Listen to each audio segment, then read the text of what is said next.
नमस्कार। ये जो आपने देखेंगे थंबनेल जो लगाया है मैंने, ये आप लोगों के लिए, सब लोगों के लिए, क्योंकि ऐसे तरह के फर्जी थंबनेल लगाने से और फर्जी टाइटल लगाने से व्यूज़ बढ़ जाती हैं। ये मैं आपको बताना चाहता था।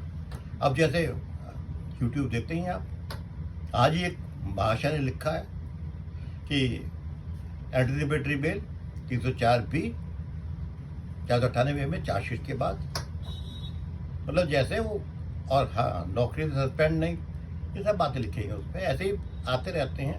मतलब इसका मतलब ये है कि उसको आप पढ़ के ये मानेंगे कि अगर आपने अपनी बीबी की हत्या कर दी है 7 साल के अंदर, दहेज से उत्पीड़न करने के बाद 7 साल के अंदर हत्या कर दी है, तो आपकी बेल हो जाएगी। ये तो समझेंगे उससे आप।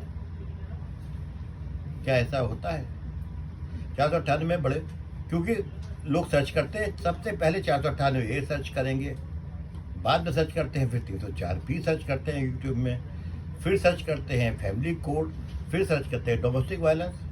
तो अगर आपको 304B से 498A IPC से 3/4 डॉरी प्रोविशन एक्ट से बचना है, डोमेस्टिक वायलेंस एक्ट के धारा 12 से लेकर 23 से आपको बचना है, तो उसका एकमात्र उपाय मैं बताता हूँ आपको, शादी मत कीजिए। इसके अलावा दूसरा कोई विकल्प नहीं है धड़ से बचने का। हो जाती है, प्रोसीडिंग हो जाती है 498A में और 304B में, अगर आप हस्बैंड के ब्लड रिलेशन में जो डिग्री उसमें मेंशन है उसमें नहीं आते, या आप आते भी हैं तो आप इतने डिस्टेंट प्लेस पे रहते हैं, आप उनके घर में नहीं रहते, आपके खिलाफ कोई स्पेसिफिक एलिगेशन नहीं है, तो प्रोसीडिंग कैश हो जाती है और बेल हो जाती है। लेकिन ऐसे टाइटल देना, कौन सा केस है ऐसा है जिसमें एंटीसिपेटरी बेल ना होती है? उत्तर प्रदेश की बात अलग है, यहाँ पे प्रोविजन है, और प्रोविजन जो है वो है उन केसेस में जिसमें फांसी की सजा हो, उसमें एंटीसिपेटरी बेल मूव नहीं हो सकती। गैंगस्टर एक्ट में यूपी में एंटीसिपेटरी बेल मूव नहीं हो सकती, और एक दो स्पेशल एक्ट और हैं जिसमें एंटीसिपेटरी बेल मूव नहीं हो सकती।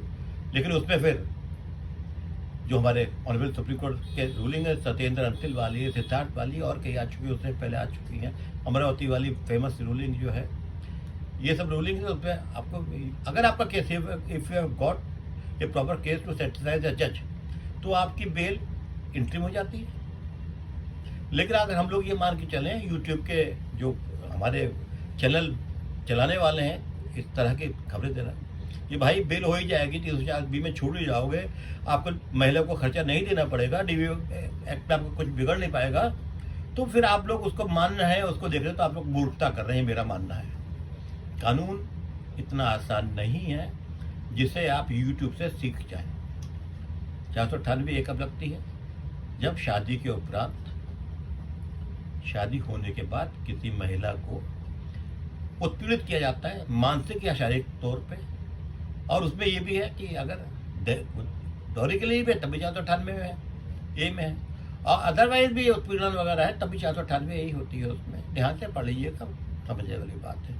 304B, अगर ये साक्ष्य मिल गए 498A के कि आपने शादी के बाद किसी महिला का मानसिक और शारीरिक उत्पीड़न किया है दहेज के लिए या अन्यथा, तो आप 498 के गुनाहगार हैं, सजा होगी आपको, बचाने वाला कोई नहीं है अगर ये साबित हो जाता है।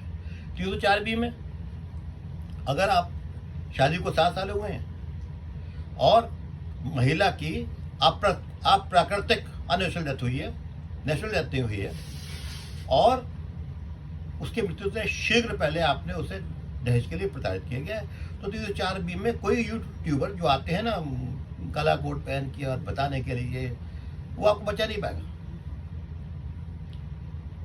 अगर आप किसी महिला को, जो आपकी पत्नी है, ये लिव इन में भी है, उसके साथ आप कोई डोमेस्टिक वायलेंस करते हैं, तो आपको सेक्शन 12 से बचा नहीं पाएगा। अगर उसको आप मकान से निकाल देते हैं बगैर किसी कारण के, तो राइट टू रेसिडेंस भी है, उसको उसके मकान जहाँ जो सक्षमता उसकी महिला की रहने की है, आप खरीद के देंगे या किराए पे लेके देंगे। डोमेस्टिक वायलेंस के लिए अलग प्रोविजंस हैं। अगर आप डोमेस्टिक वायलेंस प्रूव हो गई है तो आपको उसके भी पैसे देने पड़ेंगे, कीमत चुकानी पड़ती है, एलिमनी अमाउंट देना पड़ता है, साथ में चार्ज का सेट भी तय हो जाती है।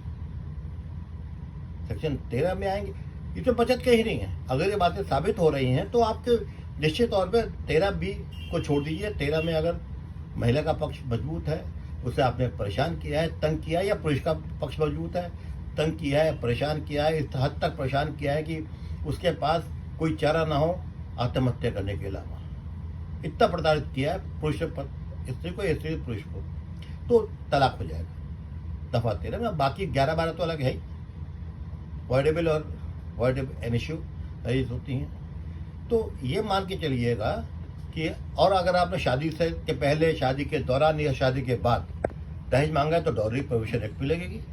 उसमें शादी होना ज़रूरी नहीं है।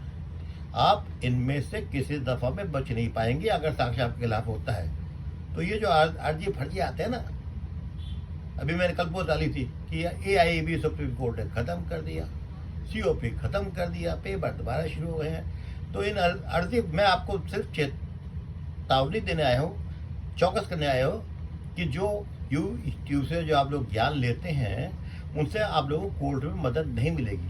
वहाँ पे आपको अपने स्ट्रॉन्ग डिफेंस करनी पड़ेगी, जैसे 304 भी है, उसे साबित करना पड़ेगा कि आप साबित कर दीजिए 7 साल से ज़्यादा हो चुके शादी को, या डेथ वॉज नेचुरल, और if death was unnatural it wasn't caused by you. 113B evidence act उसमें स्पष्ट है कि बर्डन ऑफ प्रूफ आप शिफ्ट हो जाएगा कि वो महिला कैसे मरी है, या फिर आप साबित कर दें कि उसको दहेज के लिए प्रताड़ित नहीं किया गया था।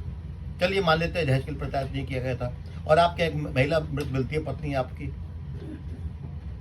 और उसकी डेथ जो है वो होमिसाइडल है या सुसाइडल है, तब भी आपका बचेगा 300। चलिए डिमांड ऑफ डॉरी हटा दीजिए, आप सभी हटा दीजिए। अगर डेथ इज होमिसाइडल और सुसाइडल तो आप कहाँ बच पाएंगे। अगर आपके घर में डेड बॉडी मिली है, लाश मिली है, आपको एक्सप्लेन करना पड़ेगा कि she was in your custody at your home, वहाँ उसकी डेथ होती है अपकृतिक, तो बर्डन आपके ऊपर हमेशा से है। बहुत पुराना केस है विके सक्सेना वाला, मेड का एक केस था, इनकम टैक्स एडवोकेट थे, उन्होंने वाइफ का मर्डर कर दिया था, तो सिर्फ और लाश भी नहीं मिली थी, सुप्रीम कोर्ट तक मामला गया और सुप्रीम कोर्ट ने इस आधार पे सजा की। हाई कोर्ट से छूटने के बाद, जिला से छूटने के बाद बीच में सक्सेना साहब फरार भी हो गए थे बीच में, कि लाइबिलिटी आपकी है, it was a custodial death, you have to explain कि उसकी डेड बॉडी कहाँ है, लाश कहाँ है। तो फर्जी चीज़ें छोड़िए।